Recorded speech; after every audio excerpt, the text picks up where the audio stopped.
Ayan mga kachika, Maywayd update po tayo ngayon. Ito po ay isang contract signing ni Maymay entrata sa Kapamilya Network. Despite na kahit pandemic tayo ngayon mga kachika ay super blessed pa rin ni Maymay. Dahil nga ay mabuti siyang tao, kaya yung mga mabubuting tao ay pinagpapala.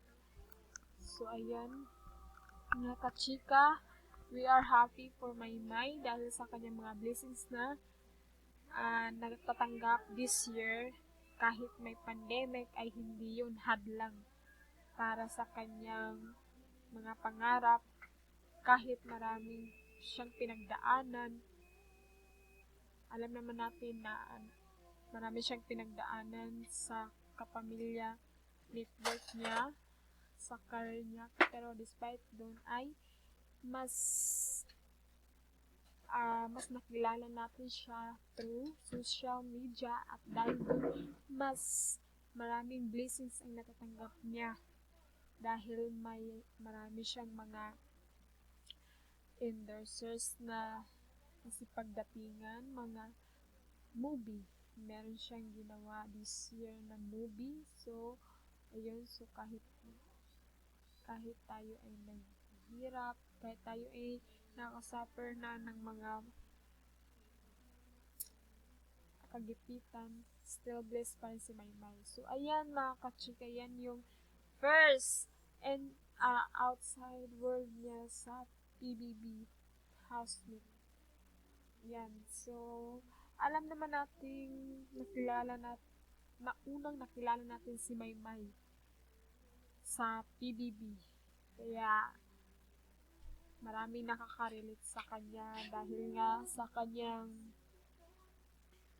kanyang pagkaluka-luka. Ayun. So, ayun, marami siyang mga movie. Yan yung latest movie niya. At nakita natin ang kanyang galing sa pag-arte. Ayan. At nakita din natin yung talent niya sa pag-hosting at even sa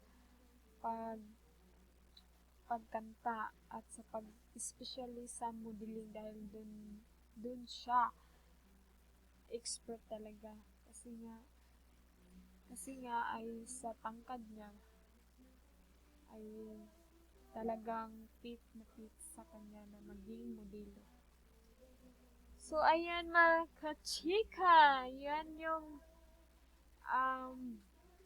contract signing niya. So, ayan. So, kahit malayo na ang narating ni Maymay, ay still humble pa rin siya sa lahat ng bagay.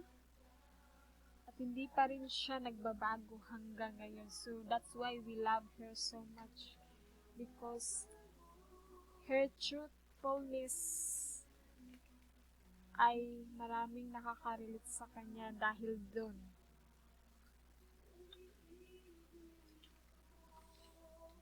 So, ayan, nagiging emosyonal si Maymay sa pag-contract signing niya kasi yung marami kasi siyang pinagdaanan, lalo na sa kanyang kapamilya network. Alam naman natin na nagka-problema yung kapamilya network, pero despite dyan ay hindi natitinag ang pagiging Maymay entrata. Bumabangon pa rin siya, think positive pa rin siya sa kahit anumang nangyari. At dahil doon, nagiging emotional siya kung bakit gusto niya maging kapamilya ulit. Dahil nga ay dito siya unang nakilala at itong kapamilya network ay naging tulay niya sa kanyang pangarap para makamit. So, ayan, so sabi niya dito ay walang iwanan, nga kahit anong mangyari. So, ayun, we happy for her. So, ayun mga kachika. So, ayan, nag-contract signing na si Maymay. So, maraming mga malalaking tao ang kasama niya dyan. So, kahit nga pandemic ay marami pa rin nag-aabang sa kanya through virtual. So, through online. So, ayun. Very humble talaga kaya maraming nakaka-relate sa kanya.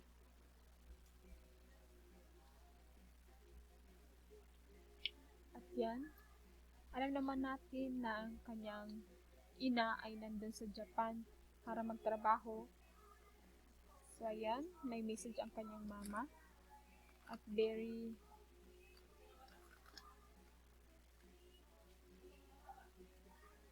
yan, laging pinapaalala ng kanyang ina na kahit anong marating mo, malayo man yung mararating, huwag kalimutan talaga si God. God is the center. Kaya siya naging blessings ngayon.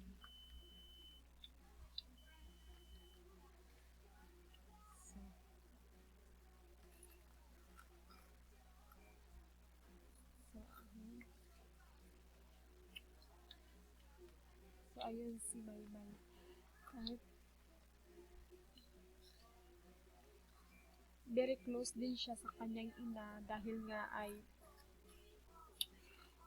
isa siyang lovely daughter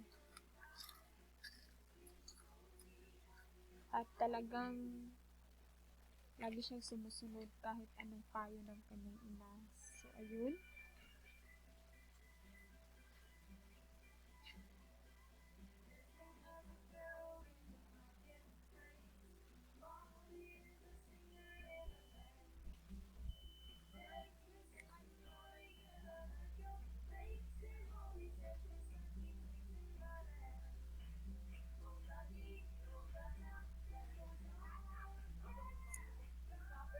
very inspiring yung message ni Maymay dahil itong kapamilya network ay naging tulay na nga niya, sabi niya, naging tulay na nga niya sa kanyang pangarap at dahil sa kapamilya network ay nakamit yun. So, very thankful talaga siya at kahit anong mangyari ay hindi niya iiwan ito.